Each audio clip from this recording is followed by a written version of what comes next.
In a tweet from the Trump war room, they are saying that Gretchen Whitmer, the Democratic governor, called for the president to have, I'll be very delicate, have his life taken from him. Okay, let me slow down here and break this down. In an interview on Meet the Press, Gretchen Whitmer, the Democratic governor, had a sign or sticker or something that says 8645. For those of you who are familiar, 86 means to get rid of something. 80, you go to a restaurant, they'll be like, yo, 86 the pickles on table 7 or whatever. It means no more, get rid of it. Now, what they're suggesting is that it means kill. And they show an image. Well, actually, let me show you. So Gretchen Whitmer did have 8645. It is essentially just saying get rid of Trump. Sure. There could be some more questionable meanings here. And I want to show you what 86 means. I want to show you what they claim. And I'm going to say straight out, I don't think she was calling for the president to lose his life. Let's be real here. She was calling for him to be voted out and removed. Not that I like the lady. I don't at all. But I believe this lady should be voted out so she can live her life peacefully as a crazy wine mom or something. And she won't bother anybody anymore. They said Governor Gretchen Whitmer displayed an 8645 sign during her TV appearance. 86 can be shorthand for killing someone. That's true, it can. Whitmer is encouraging assassination attempts against President Trump just weeks after someone sent a ricin-laced package to the White House. They then post these two images. 86 on Wikipedia says that it's American slang for canceling something, killing someone, get rid of something by burying it, ejecting someone, or refusing service. 86, according to Urban Dictionary, says to get rid of, originally for killing someone. The phrase 80 miles out and 6 feet under was reserved for someone who had to dig their own grave 80 miles from civilization and then get shot execution style. All terms for 86 originate from this, be it alcohol or eliminating. It's supposed that Jimmy Hoffa was 86th under the end zone of the Giants stadium. Sure. I don't. First of all, the history of the phrase 86, according to Wikipedia, it's actually really cool. And we can talk about prohibition era. And I don't think, just right off the bat, come on. We can all chill out a little bit. Gretchen Whitmer is awful, but we don't need any of this kind of, bombastic absurdities. But I will point out something quite hilarious. Kyle Griffin of MSNBC's The Last Word tweets, "This is a ludicrous and dangerous lie. Stop." Kyle, you post BS lies all the time. You're the last person who should be talking. Well, here's 86 on Wikipedia. They say it's they've removed killing someone. Hold on. Let's do this. Let's go to view history. So it looks like it was edited today. Trimmed pop culture second. Look at this. They're actively changing the Wikipedia page for 86. So let's go back in time. Let's look at the... All right, hold on. Let me show you the article and what it means as of today when changes have been made because of Trump. And then I can show you what it actually said before.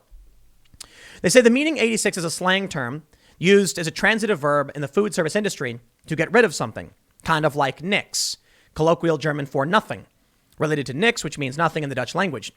The term is part of restaurant slang heard among restaurant workers in the 30s, where 86 meant we're all out of it. Walter Winchell published examples of similar restaurant slang in his newspaper column in 1933, which he presented as part of a glossary of soda fountain lingo.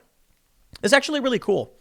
They say the most likely origin is derived from IEEE ANSI device numbers in electrical power schematics before World War II. 86 represents a lockout device. Several other possible origins of the term 86 have been suggested, all dated before the 1950s. This one's cool, 86 Bedford Street. Author Jeff Klein theorizes the bar Chumley's at 86 Bedford Street in the West Village of Lower Manhattan was the source.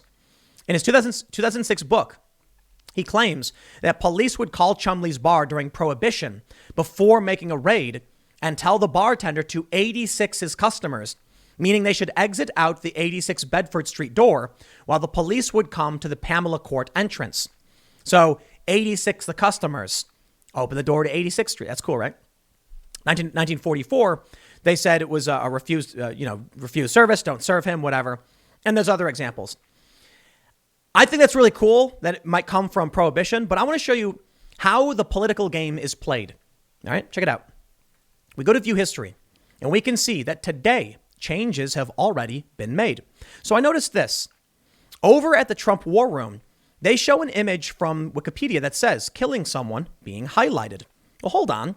When I go to Wikipedia, it's not there. It doesn't say killing someone. It just says canceling, getting rid of, ejecting, or refusing surface. So where did killing someone go? Let's do this. On October 10th, someone made a change to the page. Let's see a preview of what that change was. The revision as of 1:29 p.m., the 10th of October, it said slang for canceling something, killing someone, getting rid of someone, or burying it. There you go. They mention way more things in popular culture. In the film Fury, starring Brad Pitt, uses the term after a tank battle. Pitt's characters take his hit and the radio is fried. The radio is 8060, is heard saying. 8645 is a movement dedicated to removing from office the 45th president, Donald Trump. This was removed as well. They say there's Green Day, there's Tom Waits, eggs and sausage. Okay, this was the 10th. Let's go back to the history of the article. And at 1852, was this universal time, I guess, because I'm not recording it that late. So check this out. We click preview on the 18th. Fixed a typo. It says killing someone was removed, and they claimed it was fixing a typo. I kid you not. Check that out. Here's what it says. On 18 October, fixed typo is what they did when they described it. Instead, what you see is that the phrase killing someone was removed. Now that is where things start getting, Stalinist, creepy to say the least. I'm at a loss for words for this. Look at this. They lied about why they changed it, and they removed killing someone. And it's probably because today at 1:59, they tweeted 8645 was on Gretchen Whitmer's desk in an interview. It really did mean killing someone, and Wikipedia was changed because of it. Removed recently added unsourced claim. Check this out. Let's click this preview. 8645 is a movement dedicated to removing from office the 45th president, also removed. Isn't it amazing how Wikipedia functions? It was changed because it looked bad for a Democrat. Isn't that absolutely nuts? Killing someone got added back, and now there is an edit war on Wikipedia because Gretchen Whitmer said 8645, and it can mean killing someone. Now, I don't know when they added killing someone, but let's go way back. Let's go to the 17th of July.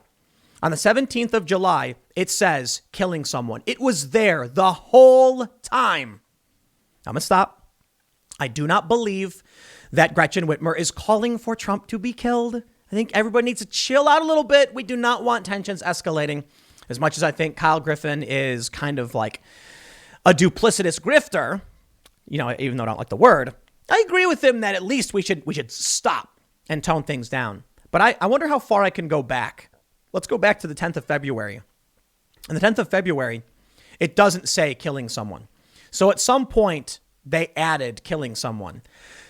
I think it does mean killing someone. So it's probably around July, it looks like they added the phrase. But all that really matters is that today, they got rid of it because it makes Democrats look bad. This is how the media game is played. It's how big tech is functioning. And I remember when we saw on Reddit, the CEO was saying that he could swing an election. You think Wikipedia can't as well? We are in probably the worst time ever for recorded history. And I'll tell you why. There was a period where encyclopedias were hard written. Somebody would research, they would write an encyclopedia, and they would sell that encyclopedia. That existed. That information was there. There would be updates. You would get the new yearly edition. I remember when I was little, we had Britannica and we had, I think, Funk and Wagnalls. I think I'm getting the name right. And it was like A through Z, all the dictionaries. And you needed to, hard look things up. Today, they revise it in real time for political benefit. That, to me, is probably the scariest thing about this. Again, Gretchen Whitmer is not calling for the president to be killed. She's just standing against him. She's standing in opposition to who he is. And I get it. I'm not surprised by it.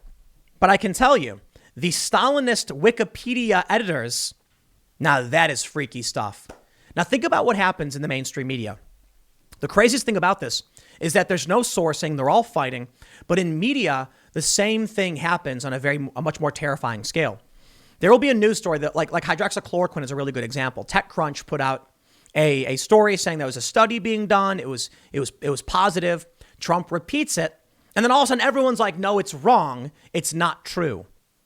So Trump sees something in the news, repeats it, and then they change it in real time. That's why there's no shared reality. Those of us that have memories remember what they said. It says right here, 86 could be killing someone. Now it's removed from Wikipedia because it makes a Democrat look bad. That's the name of the game. I'll leave it there. I got one more segment coming up in a few minutes. Stick around and I'll see you all shortly.